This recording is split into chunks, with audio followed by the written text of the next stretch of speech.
மிருதனை தொடர்ந்து இயக்குனர் சக்தி சவுந்தரராஜன் மீண்டும் ஒரு புதிய முயற்சியை கையில் எடுத்திருக்கின்றார். ஜெயம் ரவியை வைத்து இவர் இயக்கும் அடுத்த படம் விண்வெளி சம்பந்தப்பட்ட கதையா?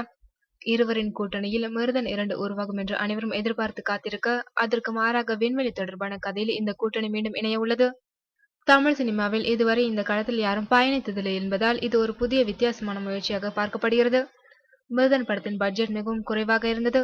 ஆனால் விண்வெளி தொடர்பான கதை என்பதால் இப்படத்தை மிகவும் அதிக பட்ஜெட்டில் தயாரிக்க உள்ளனர்.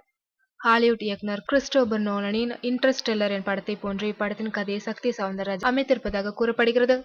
இதற்காக இயக்குனர் தற்போது தீவிரமான ஆராய்ச்சிகளில் ஈடுபட்டு வருகின்றாராம். மேலும் சென்னையில் இந்த படத்திற்கான அரங்குகளை மிகப்பெரிய பொருள் செலவில் அமைத்து படப்பிடிக்க படக்குழுவினர் முடிவு செய்துள்ளனர். ஜூலை மாதம் இப்படத்தின் படப்பிடிப்பு தொடங்க உள்ளது. சக்தி சவுந்தரராஜன் படத்தில் நடிக்கும் நடிகர், நடிகையர் மற்றும் தொழில்நுட்ப கலைஞர்களை தேர்வு செய்யும் பணியில் தற்போது தீவிரமாக இறங்கியுள்ளார். விரைவில் இப்படம் குறித்த முழுமையான தகவல்கள் வெளியாகும் என எதிர்பார்க்கப்படுகிறது.